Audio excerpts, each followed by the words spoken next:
Hey guys, welcome to another episode of Dummy Football Podcast. Today we'll be talking. You Such dumb. a fucking jerk. We'll be talking about all the Supercoppa Italia game, the Copa del Rey games, um, the start of the Bundesliga, and some of the Premier League fixtures. Joined here by Junior and Jordan. Junior, how you doing? Jordan. Great. Hey, good to hear. All right, so let's get started off with the scandal that's coming out of Italy today. Um, Juventus being deducted 15 points with allegations of wrongdoing with their transfers and their recordings. Um, yeah, it's a big blow for the Juventus side that was second place and and it looked like they were in the title hunt with Napoli. Um, but now all the way to 10th and mid-table with 22 points. Um, Junior, your thoughts on this? But I don't think they were second. I think they were third, or I think they were fourth actually, right? No, they were second. Or were Hmm. Yeah, you guys lost a lot of points. Well, no, because I'm looking at the table right now. 15 plus 22, that's 37. We have 38. Well, Milan has 38. Well, yeah, with the they were second place. They were second place. Yeah, a long time ago. Do you know a lot about the situation, Junior? Yeah, they're cheaters. We know they're cheaters. That's all. That's their history is based on. Yeah, but besides that, like, what were the things that they were like charged with? Well, the signing Alvaro Morata and money laundering. Another So one. it's that they can't find money, right? They can't locate Yeah, some because of the that's money. yeah, because of the transfers, because all the loanies that they were getting and all the free transfers, and but there was like money being given to these players like on the low, like they're like, oh, sign for us like on free, but we're giving you more money just for signing on free with us. So they were kind of entice players to not re up with their clubs and stuff like that, so that they could get them They for could get free. them But free. then they would pay their agents and them, and then whatever the hell else, and then they would give them like tax It was incentives. like money off the book, right? Yeah, so cheating. Yeah, Yeah, yeah. Another one that was really questioned was the Arthur to with Pjanic deal. That's another one that they were looking at as well. That hmm for the money. Um, do you think? Do you think there's this or what kind of impact do you think this will have on Juventus? I think they were. I don't think they were title contenders. But but how do you think it would affect them? Like their players if they don't finish Nothing. in the We know top. they're cheaters. What are they if they know this? I think the only thing that it affects it is like it happens once. A scandal happens once at your club. It's like okay, fair play. It can happen to anybody, but two scandals at one club with the same type of like thing of it's Cheating. I yeah with cheating in a way because the other one was cheating in the game, but this was like cheating with your finances, which we know FIFA hates when you do that. But I saw that they have the thing to request a retrial of it. I think. Yeah, they Well, they didn't they have they win? have a right to appeal it, and I think But didn't they win like how many league titles back to back? Seven, right? 10. I don't think that was that good.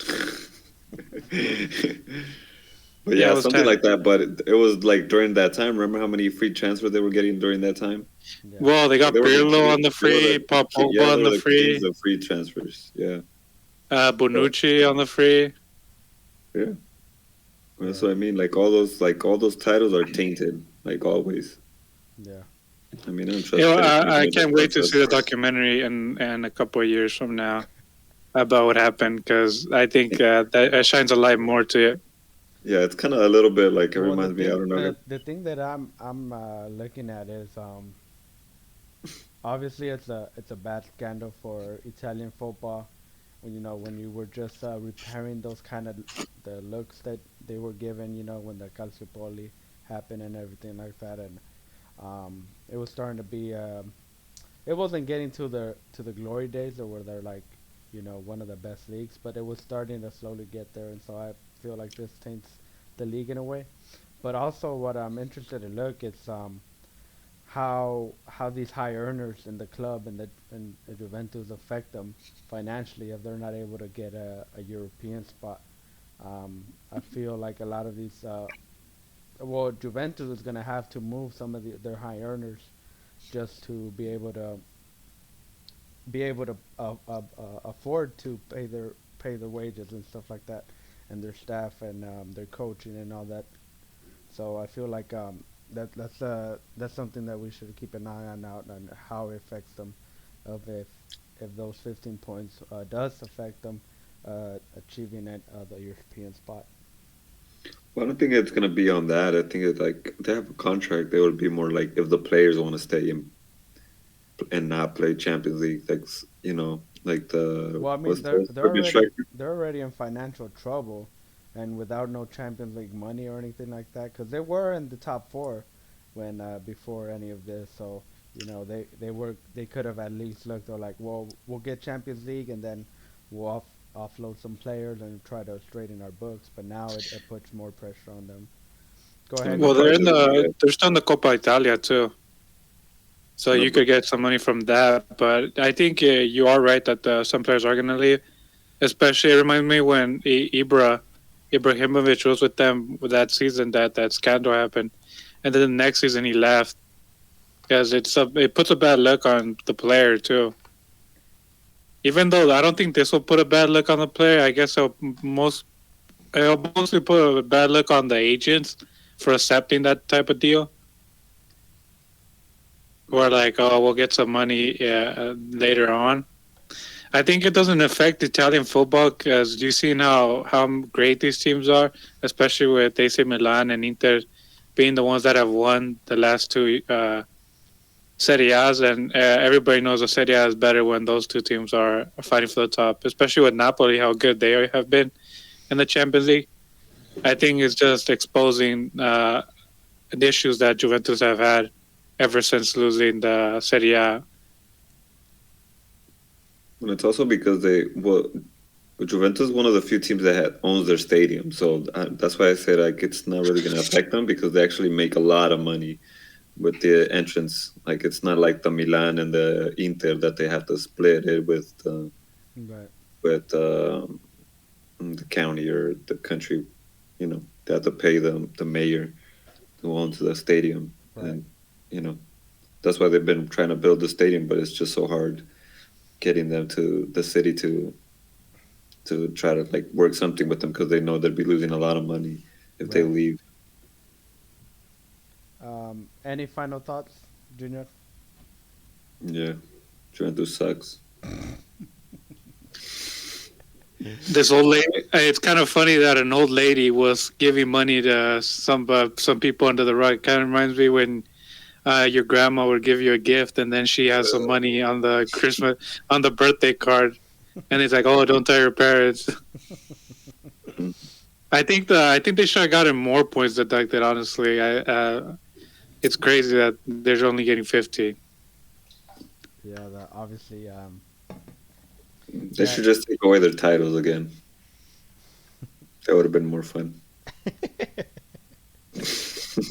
Well, on to the Supercoppa Italia, obviously played between AC Milan and Inter. Inter getting a 3-0 win against the rivals, their city rivals. Yeah, it was a game that it looked too easy for Inter at times. The defending was really bad on Milan's part, but I don't want to take anything away from Inter. They obviously took their chances on early on and went into halftime with a 2-0 advantage time, and then just later on in the game were able to find the third game. But Milan just didn't look like they had any. They didn't look like they really caused any much trouble to Milan to Inter. I mean, there were a couple chances in the first half that I remember that they looked dangerous, but just weren't able to find the net at the end of the day. Um, Jordan, I'll start with you first. And what are your takeaways from this Inter win? We are who we are. It stands to reason why we beat Napoli 1-0. It stands for how well we played that game, especially being the defending champion from last year. It was great, great game to watch. The first 30 minutes, Milan didn't know what to do. You saw the stress on Tonali, Calabria's face, Theo Hernandez. It was just different, and you could tell the way we were attacking, just with pure long balls. Just let's see what the attackers could do.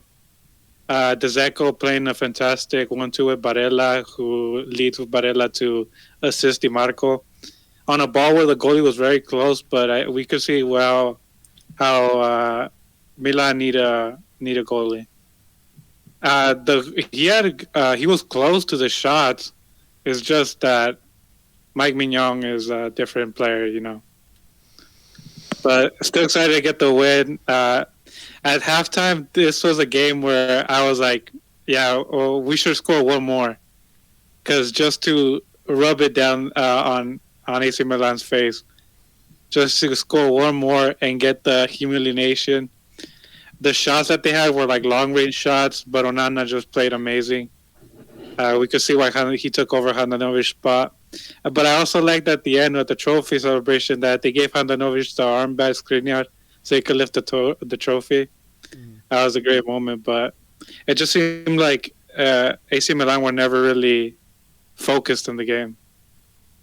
Yeah, and then it's a good thing that you mentioned it because yeah, when I was watching the game, I was just analyzing how poor Tonali was in his passing. He would just look very uncomfortable on the ball. It might have been that the defense made it uncomfortable for him to play, and he just was losing the ball too easily, misplacing passes, and he just didn't have the type of control of games that we usually like to see from Tonali, and connecting the defense and to attack. But Junior, I'll go with you. Your takeaways from this game. Tonali's the best, first of all. Don't disrespect my boy like that. It's overwhelming when he's obviously the only defender in that midfield, and when the other team is gonna play you, what is it? They play with five in the back, right? Or what do you want to call it? A 3-5? Three. We play with three.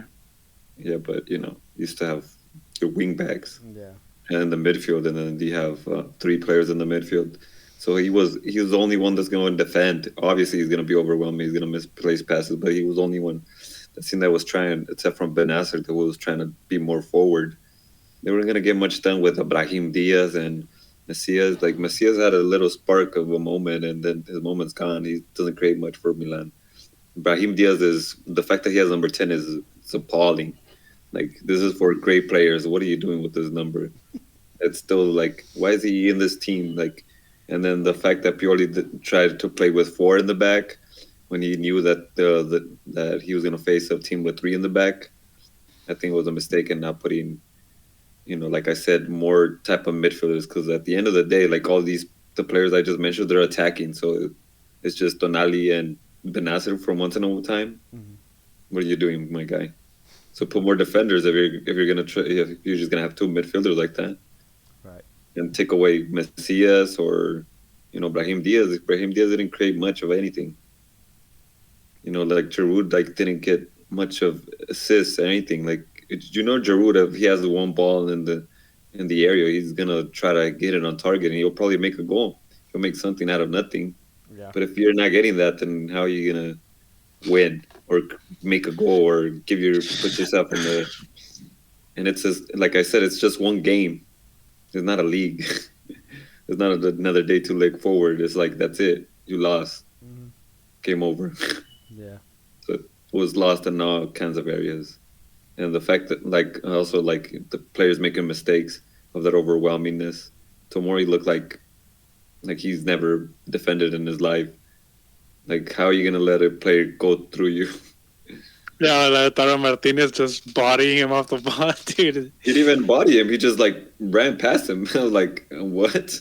He didn't even try to like you said, body him. He's just like let the attacker go through him.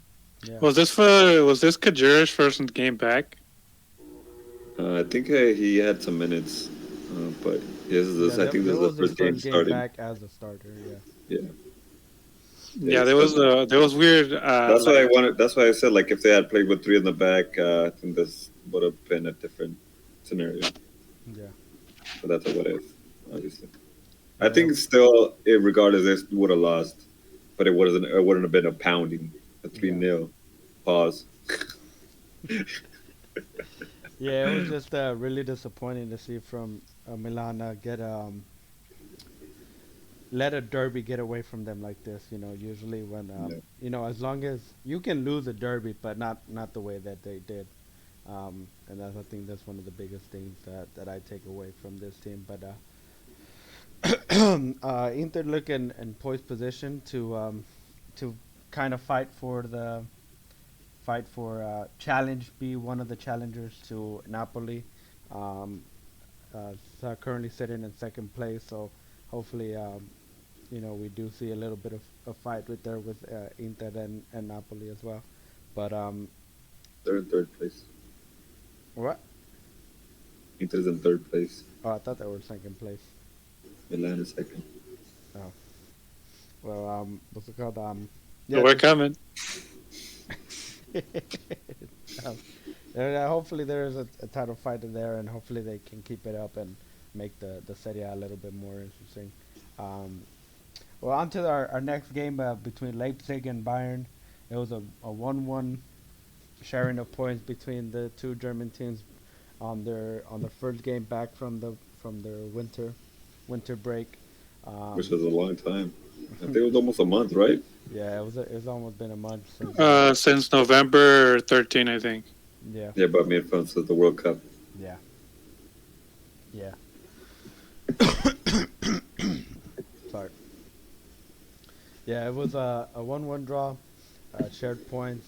Um, just nothing really much to separate these teams. A very, very close game.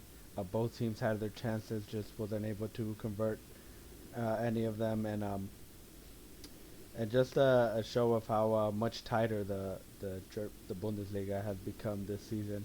A little bit to do with Bayern not being able to find their true old self, but a little bit of the teams putting up a fight as well for in Germany. I'll start with you, Junior.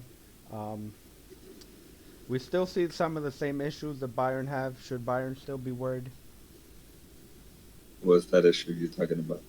We're not being able to find goals and conceding goals at the back. Well, because they don't have a striker. We thought that like the fact that I think they were trying to play.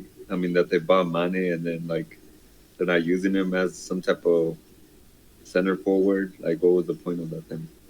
Because they're still playing Gnabry and Leroy San. Like so, and then what? I think Musiala, if anything, has the most goals right now. Like that he's actually attacking. He's actually the only attacking threat. Mm-hmm.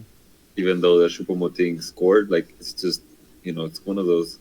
He's one of those players that score, but it's not because of his talent. It's just like he was there.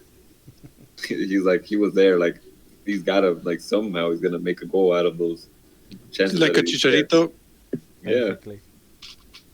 like he's in the area. Like it's gonna happen eventually. But yeah, and then I feel like I said that month still from the World Cup. It's a long time. Right. Like I get now, I hit the ground running as soon as the World Cup ends, but like a month, and they only had one friendly against this exact same team, and they were rotating. So like, it was the players that didn't need the time. Like you should have been starting the starting players, like so they could get some minutes, so they could get their legs fresh again. Yeah. I feel like it was just bad. Yeah, it didn't like you said. Like they need a forward. I would try to get some type of forward they already got Jan Sommer, so I would be looking to the Bundesliga again, get some forward. If they get Yeah. if they get Patrick Schick, that'd be awesome. But that's you know, I I'm against getting like from rival clubs. Yeah. And to ask you, Jordan, what do you rate Jan Sommer's debut with Bayern? Mm, I give it a 7. Because I think the defense also causes a lot of problem with Bayern. There's just not. It doesn't feel like the same Bayern, like the quality of players. Hmm. And I think the Bundesliga should kind of realize like, hey, maybe let's not sell our best players to our rivals. I think that damages them, and I think we've seen it as a late. Well, Jan Sommer just signed for them, but they Yeah, haven't gotten like a big star from another team Hmm. since that since Sabitzer, I think. yeah, that's disappointing. I hate. I mean, it's kind of frustrating when you get from like a rival club like that, like Borussia. You want the other teams to be at their best so you could get Right. better, and just getting their best talents is kind of upsetting. Like I love John Summer, but Right. if we didn't have a newer, then I'd be like, oh yeah, Jan Summer over here, but we have newer. Yeah, No, Jan we Sommer got kind of newer. reminds me of Ochoa because they're kind of both like 6'1". They're kind of shorter goalies, Have a lead. but I think that cost him being shorter. I think it cost him on long range shots, So, but still great signing for them. Should have tried to get Bono or the other player they were linked to. yeah, that would have made me happier as a Bayern fan Yeah. instead of actually getting a direct rivals And player. Bayern sitting on top with 35 points. Freiburg 30 points behind with a game in hand. Um, do you think they're still should we is Bayern the reigning champion, or do you think that some other team could fight for the title? Like I said, the other teams don't have the depth that a Bayern has, even if they have a little few games here and there. Like eventually they'll get their other players up and running, and then they'll be scoring goals. Yeah. And as soon as I, they're out of the Champions League, they'll just focus on the league. I think this Bundesliga is really close, but it depends how everybody else comes back from the World Cup. Yeah. Because if this is how Bayern comes back from the World Cup, how does the other teams come back? But Right. you also, Bayern only have one loss. We're talking Yeah, about but that the, Bayern. but They only the, have one loss. yeah, but they're 5 points ahead of second place. That's still pretty close, Yeah, because they tie a lot. and they're a game ahead. And they're the only team that's in double digit goal difference. So I could see this. I could see maybe a new champion finally. Yeah, it's not gonna happen. that would be well. Now with that attitude, you're not gonna make it happen. But I mean, it'd be nice for the Bundesliga What just to attitude? I want Bayern to win. just break that monopoly of uh, of Bayern just winning the Bundesliga. Yeah, I feel like there should be like a tax if you're gonna buy from the within that league. There should be like a 10% tax from what they will usually sell that team or Yeah. that player, so that it kind of like discourages you from buying that player. But we know, I mean the money that Bayern has or Juventus has, they're Yeah. still gonna do it. Yeah. But Honestly. it'd be fun. So that way they make it so whatever their money, like they're gonna lose more money on this player instead of just trying to find some player like in France, or there's a lot of good players in France that are in the Dutch league or in Belgium. There's always talent all around. Right. Yeah, and then we've seen a little bit of Arsenal actually doing that when they I mean Arsenal, my bad, Bayern. Um, when they brought in Mazraoui, um, Matthews Mhm. Tell from the French league, a young French forward. You know, and it'd be well. We also seen it with players like you know Tolisso and Renato Sanchez to differing success, but we've seen them being able to find some talent outside their league as well. All Yep. right. On to the next game. On to the next game of in the Premier League. Um, I got this is a. I just got one question for this game Well, for hot both take. of you. Crystal Palace won. Manchester United won. The debut for Weghorst did not go as planned. Um, Crystal Surprise. Palace equalized at the end. Um, the Manchester United are still up there in the fourth place. They did not lose. We know that Selhurst Park tends to be a little bit difficult for some of these bigger teams, um, but being able to get away with the point. Um, and any differences or anything you guys seen from this Manchester United side?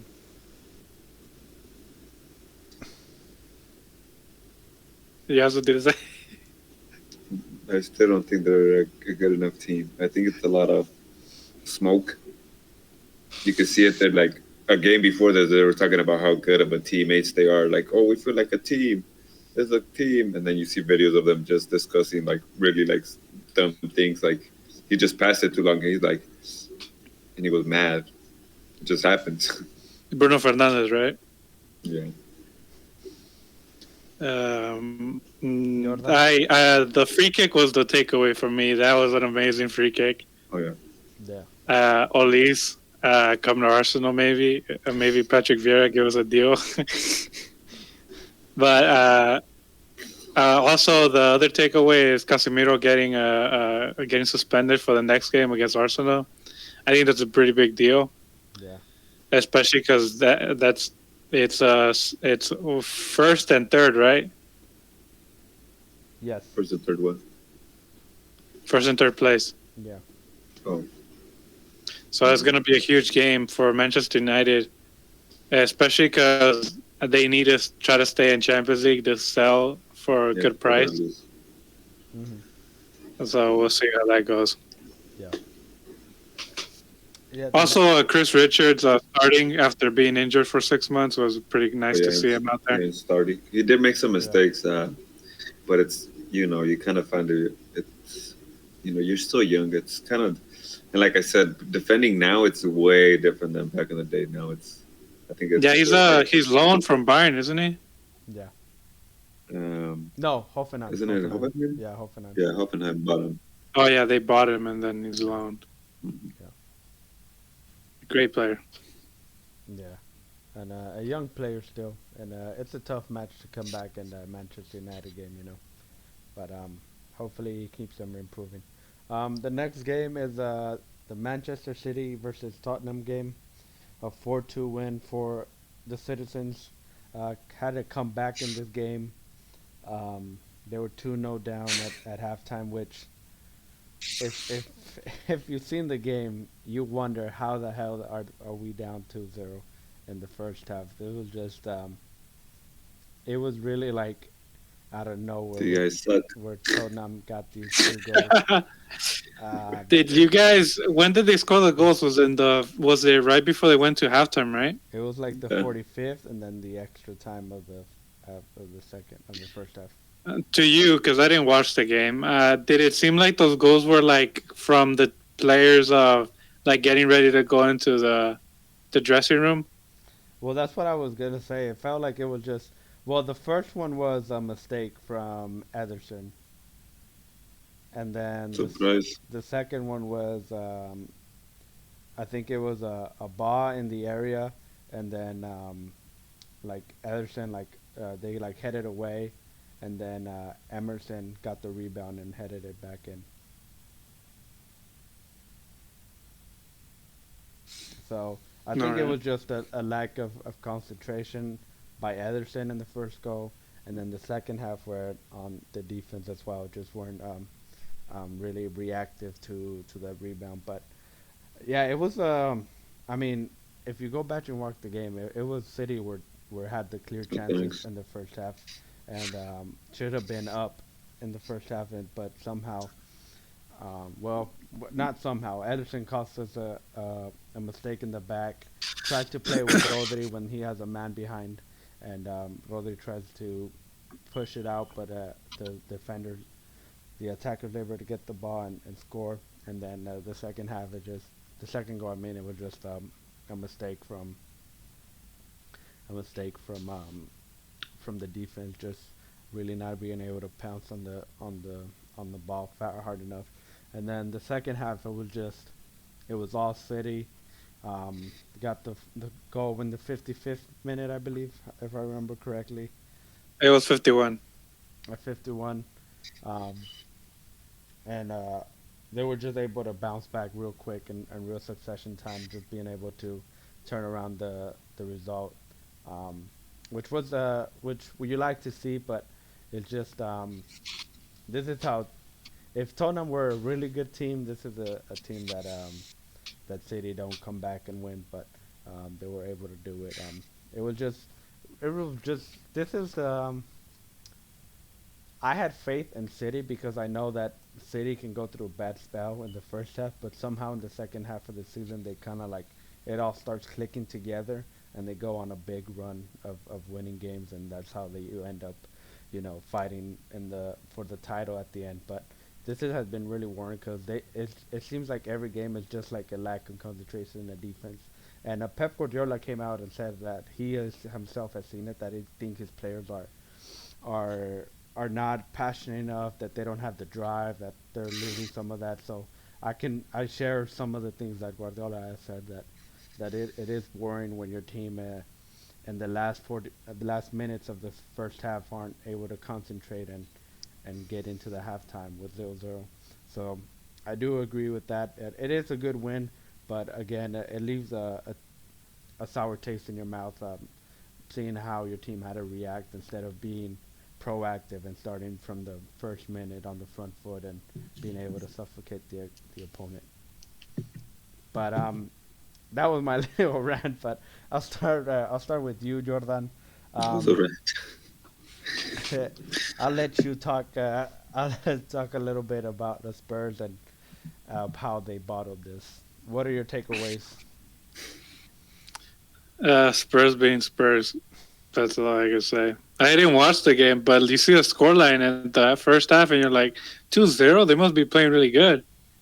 But like, if you're saying it just came off mistakes, you can see why Thomas Tuchel is being courted as the new guy coming in charge of Tottenham. I guess it doesn't work when Antonio Conte doesn't get the players he wants. Might come back to the Serie A maybe, but I don't know. It's really shocking. It's winning 2-0 and then losing that. Like that's crazy. Yeah, it reminds me of the Bora meme was like, I get Mourinho. He must also get Mourinho. I get Thomas Tuchel. They must also get Thomas Tuchel. Chelsea and Spurs. yeah. Yeah. Well, they have American owners, right? Who's Who's Spurs? Spurs? Yeah. No, it's Daniel Levy. There's Daniel It's like, Levy. it's like a consortium, like, and he's the president. Oh, but yeah, that's all I have to say. I hope Spurs could have done their job. Could put us in a better position. Yeah. Well, they're not that nice. Yeah, I have to shout out as well as Julian Alvarez. Had an amazing game, playing as a second striker to Erling Haaland, being able to pressure the defense and just making it really uncomfortable for in the second half. Also getting a goal himself as well, and Riyad Mahrez as well had a great game, being able to score two goals. Um, One was his classic that we know that he loves to cut on something that we've seen a little bit from, but not as much as his flavor, just cutting into the left and shooting with his left foot, but cutting to his right and then shooting with his right foot, which was a good goal. And then the second goal was just a long ball over the defense, being able to control it and chip Hugo Lloris. And then the Erling Haaland as well scored from a header, um, being able to cross it to him and just finding him in the area. But again, it just leaves a sour taste in the mouth because of the way that we had to win this game. But it should have been a game where we were maybe 2-0 up ourselves, and then, you know, just in the second half, just really how they say, put our foot on their throat and just uh, end the game. But yeah, it was a really really tough game to analyze and watch. Junior, your thoughts on this game? Like you said, yeah, it's also like a complacency from like players. Like it's true. Like once you win a lot of things, it's just like, oh, okay, we already won, and then if we don't win, that's fine because we already won this league and this Carabao Cup and this FA Cup or you know Community Shield or whatever the hell it is. Yeah. So like you said, like those Erling Haalands, those Julian Alvarez are actually trying because they haven't achieved that. So those are the players that are like pushing this car in a sense. Like these are the players that are pushing it. So I always said, like just because you're the best player in this team doesn't mean you have to play if you don't show the willing to be trying for this team. Right. So like some players, like, if if they see them, it's like, I mean, what are you gonna do? Take them out? I mean, what else can you do? Like if they're not actually showing some effort, and then I mean, he probably gave them a good a good talk at the halftime, and then it's like they Yeah. kind of make them wake up, or so that they actually try. Yeah. Because it's kind of hard to keep players that win everything except the Champions League, motivated. So Yeah. it Yeah, happens. I feel like it happens. that's what makes me nervous is that he gave them a pep talk and they scored 4 goals in one half. I'm like, oh my god, dude, he might have motivated him at the right time. Well, it's a good. Well, no, it's just like A lot of Kakarin said. I, what a lot about our astounding players have been like some of the newer ones this season, and that's what you like to see. Like Ake has been having probably one of his best seasons in his career. Rico Lewis, a youngster coming in, really, I mean, he's been really playing way better than Kyle Walker in at the right back position, and Akanji as well has been really solid for us. Even that Manchester United game, which um, at the end we kind of fell apart, but he was has been really solid this season and really surprised me. So it's good to see, and player like Julian Alvarez, which I think I think I mentioned it to you guys that I think he can play again next to Erling Haaland, and that he should be playing next to Erling Haaland because he does the work that maybe Erling Haaland doesn't do, but I know Erling Haaland does likes to pressure and loves to be in between defenders and stuff like that. So, um, yeah, hopefully they can keep it up and able to make a push for the title this season. On to the previews for the games coming up. Two of the big games that are coming up: Liverpool versus Chelsea, and the Arsenal versus Manchester United game. We'll talk first about the Liverpool and Chelsea game. Two teams that are just struggling right now for points, and teams that are in the mid table ish part of the table. So they'll be Ooh, both looking to Watch your words. they'll You didn't both have be no history. Remember that. they'll both be looking to get a win uh, to kind of ease their problems. I'll start with you, Junior. Your keys to this game. Scoring and not getting scored on. Like I said, like the Benoit has been really good. He's shown why we signed him for the amount of money. We hopefully see Modric start and then Fofana. I feel like either of them getting some more playing time and starting. I don't know if the Ukraine league was it still going right now? I don't know. I don't know, to be honest. I don't think so. So yeah, maybe he's not in rhythm, but I hope he's in rhythm. I'm not sure. So those are the only things that worry him. Like if is he in rhythm, is he has the fitness, stamina, whatever Hmm. to play the game. And I just like I said, Liverpool are vulnerable, so might as well I go attacking. Like don't try to like wait for what Liverpool is gonna do. try to go attacking. I feel like Graham Potter is that. Like he doesn't wait on what the other team is. Like he doesn't wait. She doesn't change his game plan to what the team is gonna do. He's gonna play the away, and it's obviously it's not the best kind of thing when a team is better than you. Right. But I don't think this Liverpool is. So if they go and in the front foot, I think it's a win for Chelsea. Jordan, who do you think has the advantage, Chelsea or Liverpool, heading into this game? I think Liverpool have the advantage because I think. Oh no, I mean Chelsea have the advantage. That's at Anfield. Yeah, I think Chelsea have an advantage because I think there's more pressure on Klopp than on Potter. Yeah, the signings are coming in, so that could put pressure on Chelsea. But Liverpool were just winning trophies. Like Chelsea weren't winning trophies. Champions of Europe. Last year, Jude. We're talking last year. That's You'll not, never sing that. We're talking last year. But that's what I think. I think there's more pressure on Liverpool. I think Chelsea, it's easy for them to go in Anfield and beat them. I think they don't really have that much pressure because Liverpool has to defend their home.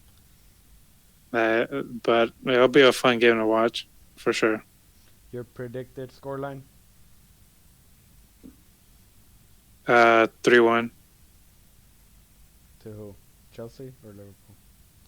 Yeah, I'll go with Chelsea so this guy over here doesn't cry.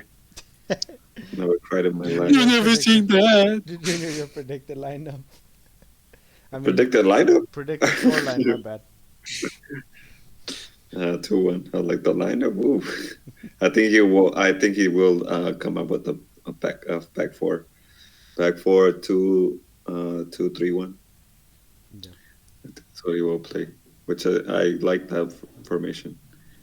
I just don't think we have the right players for it, or the best players for it. Yeah.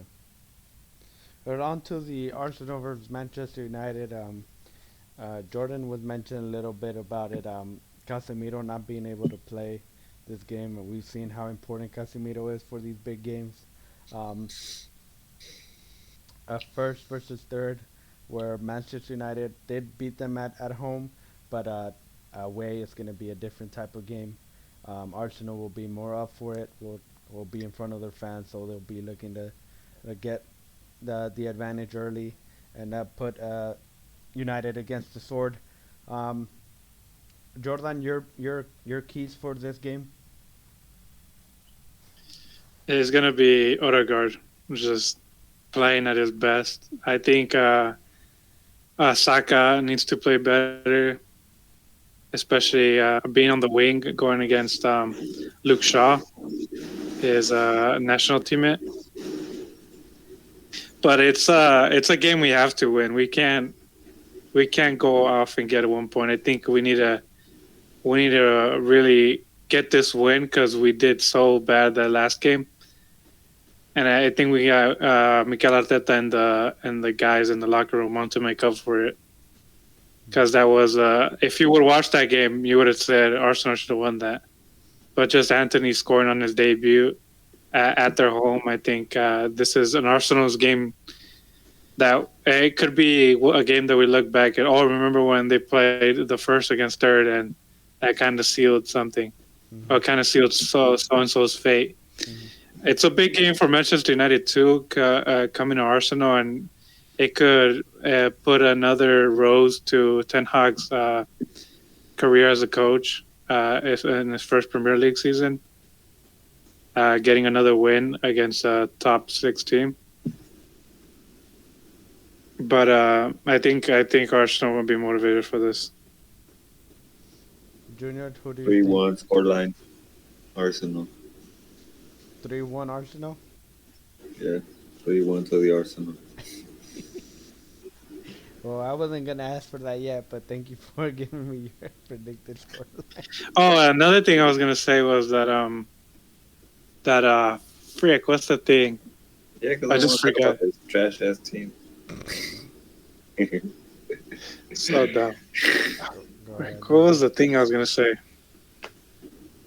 Oh man, I just forgot what I was gonna say. Mikel Arteta, Arsenal boys, Lisandro Martinez, Weghorst, Casemiro, No. Bruno a lot of Fernandes. Um, smoke, a lot of smoke. I don't David. know. I literally forgot we were. Oh, I was saying that this will be a if we beat Manchester United, that would be a great week for us, beating Spurs and then going to beat a longtime rival of ours. So I think, especially signing Trossard in the middle of that, I think it would just be the perfect storm. That's why it's kind of making me nervous. Do you expect Trossard to take a part of this game? Well, he barely got here today or last yesterday. So I don't know. It's kind of hard to tell, especially with these new signings. Like with João Felix, he like literally played that day, but I don't know if Mikel Arteta is ready to put him in. Right. Yeah, because they play different formations. Yeah. But he still kind of be doing the same type of role as a winger and, going inside. Yeah. All right. Well, on to the next competition, the Copa de Well, you didn't say España. your prediction. What? You didn't say your prediction. I think a 2-1 win for Arsenal. All right. That's another thing that makes me nervous. Everybody's going for us. Oh, the Arsenal are going to win. And I could Yeah, just see well, them it's just, winning like a 1-0. well, yeah, but still, win is a win. I just feel like Manchester United is in a whole lot of smoke.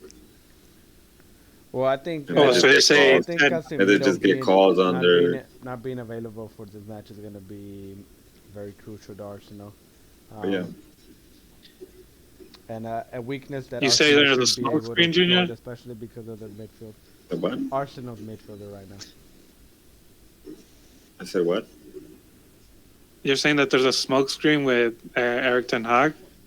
No, with the Manchester United side, I don't think that people make it seem like they're so much better when they get calls their favor they shouldn't have. Well, you're saying English media is biased? Yeah. Wait a minute. No way, Junior. No. And then another thing that was funny was like they were talking about like the most hated clubs, and then like Manchester United was obviously not in this, when literally every Premier League fan hates Manchester United. I just found that hilarious. They're not even the top 10. Yeah, it's just crazy when they made it finally the Premier League. They just started winning out of nowhere. Yeah, and it's That's funny kinda how like it was bizarre. Americans owners as well. But everybody hates Americans apparently. It's pronounced football, On to right? our Yeah, last competition totally. to analyze the Copa de España games were played. We already know who the quarterfinals matchup will be, but we'll talk a little bit about the games that happened. 4-0 win for Valencia against Sporting Gijón. Very easy for the Los Ches. Jordan, your analyst of the game.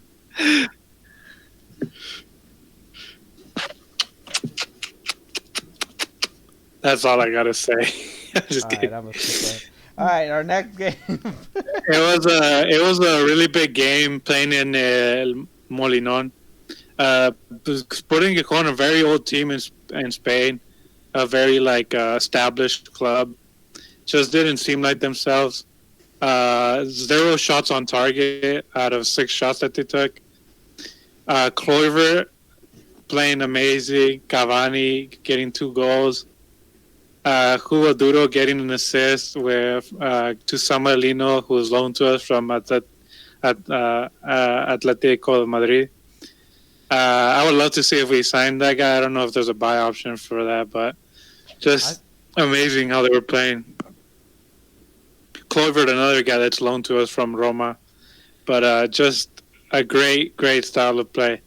I think I'll be happy if we get to the Europa League maybe or Conference League, but Copa del Rey is the thing I want to win right now. Just how good we've been playing that competition. Yeah. Obviously, their next opponent is going to be against Athletic Club. Uh, Junior, who do you think has the advantage against in that matchup? Valencia. Like Athletic Club barely came through Espanyol and a very bad Espanyol team as well. So I don't feel like they have enough much of football, if you would say, to beat Valencia, who has more players that could actually make a difference. Right. All right. Well, on to our next matchup. Well, we could let's just say that I think Bilbao are the second most trophies in that competition too. Yeah. Yeah, they are. Um, I don't know how to Fun say this fact. team, but Sueta against Barcelona, 5-0 Say it for again. Sueta. I don't know how to if that's You're it. close. Sueta versus Barcelona, 5-0. Very easy, very easy for the Blaugranas. No trouble at all passing by. A game that they should have won and they did win. So nothing much to say. Junior, your analyst of this match. I think it had more to do that they Sueta had too much respect for Barcelona. You could see it in their players. Like they didn't, some players were frustrated about the way their Barcelona was cruising past them. But I feel like it was a lot of respect because it could have been one of those games where like the team just defends you and then they kick you and then Hmm. it doesn't let you like play the football. Hmm. But that was not the case. They just kind of let them do what Barcelona would do. So it was, yeah. I think it's not a real analysis of what Barcelona can do. Hmm. I feel like it's just they did miss a lot of chances in this game. I feel like it was more had to do more with the rival Yeah, than actually Barcelona. yeah. And then obviously their next game is going to be against Real Sociedad, a very tough opponent. Jordan, who do you think comes better into this matchup? I was gonna say Barcelona just because Junior said Valencia, but they also said that they've just been playing so good as of late. Yeah. And I don't. Are they playing?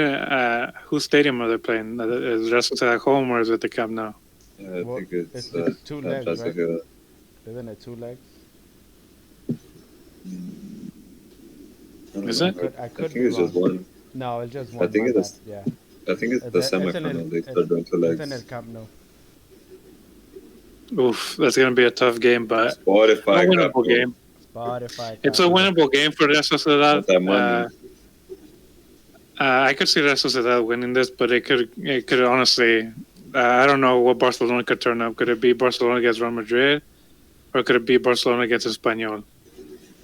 Like I don't know. That true. That true. No, yeah. Junior, your score prediction for this game? But what if Racing that doesn't show up too? That's what I'm saying. It Anyways, could go either way. 3-1 Barcelona. Sheesh. Okay. Racing that barely skimmed through past Mallorca. Mallorca is not a good team. Yeah, but we've seen that it happen in the past where teams barely get through and then they could win it. Yeah. Like we've seen that with Real Madrid in the Champions League. All right, the last game for the Copa del Rey is the Villarreal versus It Real happens. Madrid. Versus Real Madrid. Wait up, Kevin. What? That should be your catchphrase. Your catchphrase. It's true. Well, what? It is Yeah. true. Every time me and Junior say something and then it's your turn, you go like, it's true. Yeah. On to the next. But yeah, dude, what do you want me to say? It's true what you say. All right, the next game is the Villarreal versus Real Madrid game. This is a game that Real Madrid should have not won, and they pulled it out of their. This is a game that this is. I a clap you game- for your honesty. I told you, man. I'm a unbiased analysis. I read it down the There's no line. such thing. Yeah, right. I am unbiased, and all my you'll see it in Everybody's all my biased. analysts. Guys, get in the comments right now if I'm the most unbiased. You better not comment on yourself. Comment on it. Be like, oh, he's not biased. This is a Yeah, game right. that they Everybody's that biased. they that they should have not game. This is I don't know how the hell they fucking won this game, but they did. Um, Go watch your language. well, I think one of the main reasons was Juan Foyth came out injured, and Aisa Mendy came in, and he just was not up to date to the game. Yeah, That they really it was really exploited bad. that side, and that's one of the sides where Vinicius got his first goal. Um, Eder Militao with a Benzema got a header to the goalkeeper. The goalkeeper being able to palm it away, but Militao was just right there in the time. The third goal is the same goal where Vinicius is taking on Mendy, uh, getting Mendy loses his guy, and it's a ball to Asensio, and then Asensio cuts it back to Ceballos. And Ceballos really impressed me in this game, although it was against maybe a side that felt was took a step back in the second half, because in the first half it was all Villarreal. In the first time I was saying, okay, well this is a game that we're gonna lose. We're out of the out of this competition again. We lost we didn't win in La Liga. We're losing in the Copa de España, and we're losing the Copa del Rey. But the second half, just Villarreal taking a step back, um, and just Real Madrid getting into a groove. I think. Um, Really early substitution from Carlo Ancelotti, which is really unlike him. Um, Asensio and Ceballos coming on in, and Ceballos right away gets the assist to Vinicius for the first goal. Um, really surprised by how Ceballos went, but this was really just appalling by Real Madrid in the first half, and just really disappointed from Villarreal to let themselves at home be the one that takes a back step against Real Madrid, which you never do, because they just pull things out of their you know what. So it was just really surprising. But yeah, we're Those on two to the goals were next round. really, We're on. really good. The Villarreal goals. Yeah, there The were. first one was, and then the Gerard Moreno, that little chip that he did with the pass. I was like, oof. Yeah, But like the Capo fact that like teams aren't looking at Gerard Moreno is Capo big mistake. with amazing amazing just like volley out of surprising Courtois, and then the second goal was a nice little chip ball through to Chukwueze, and Chukwueze just being able to just smash that home was. I was like, man, this, come on, man. Yeah, it Come was on, just two man. amazing games. But and Jeremy Pino too being very I think a lot some bigger teams are gonna start looking into him. Very active in the first half, and just how I said, unlike with the whole squad of Villarreal, just being it took a step back in the second half. Um, but yeah, it was really unfortunate what happened to Juan Foyth. You know what, the thing that like supposedly Luis Enrique going to Atletico Madrid, I was like thinking he'll probably try to get Jar Moreno in the Atletico Madrid if he were to go there, because I think that he had talked about like a player that he should have called that didn't call, Hmm. and then I think that there was Maybe something on. Oyarzabal. I think it was more on Jar Moreno, just how much. Yeah, But Sabah is like I see him play, and it's like sometimes he'll play really good, and then sometimes he's like yeah, lost in the game. yeah. Well, I saw him Uh, at Arsenal when he was loaned to us, and he plays amazing some games, and then some games he like takes it back. But when he's on, he's on. Like he's Oyarzabal was freaking on like loan you're like, to how's you he guys? doing that? Ceballos, I mean. Oh, oh. I thought you were talking about. We were still talking about your Sabah. Okay, go ahead. My bad. Ceballos, just when he at Arsenal, I was like, dude, please keep him. And then when he went back and we ended up getting Odegaard, I'm like, well, you guys, I think Arsenal made the right choice there. But yeah, Yeah, yeah, and he's he's been slated to start the next game for Real Madrid, which I mean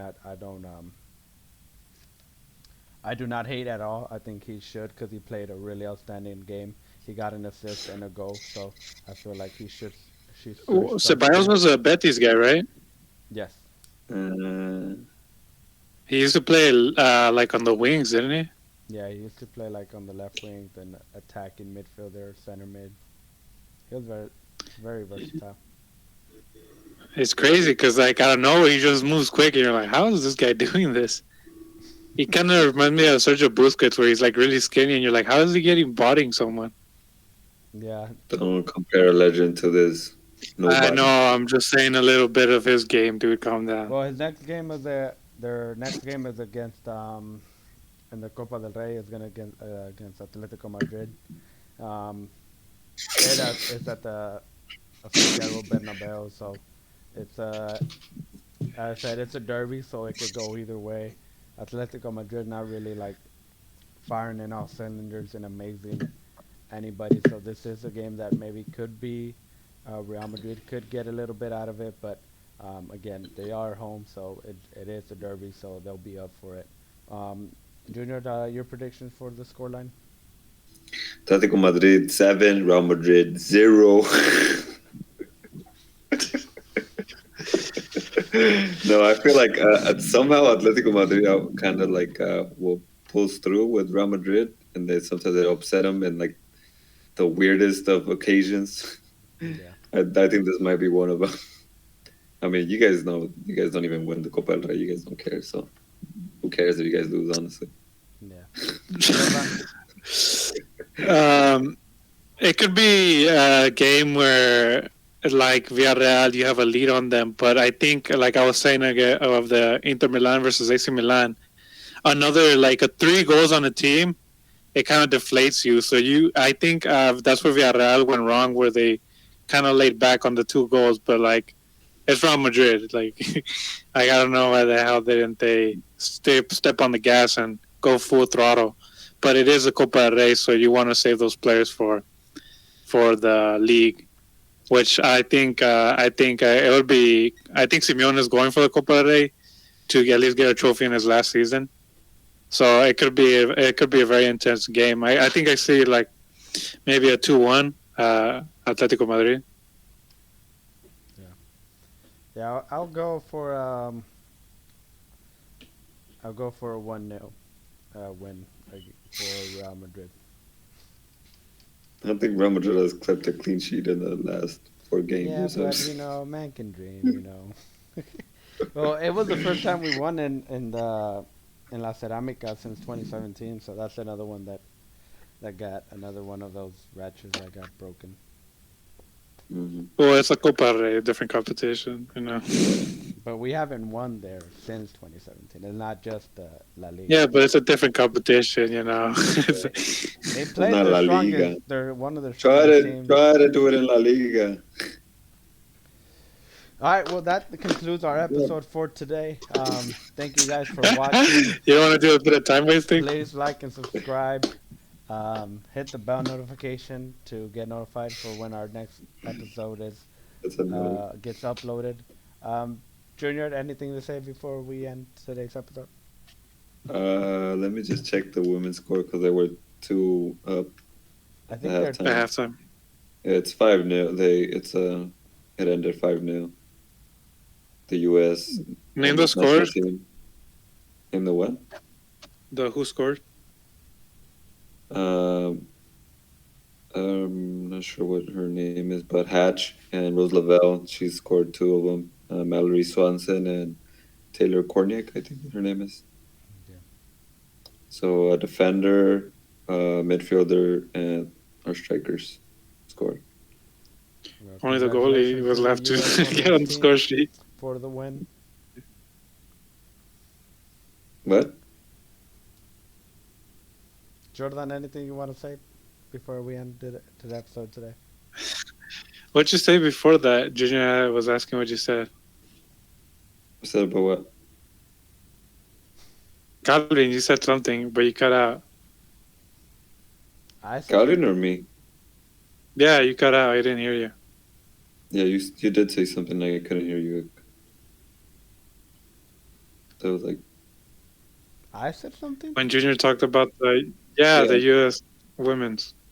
No, when you were just going over the scores, I said yeah. that they had scored because I was looking it up on my phone.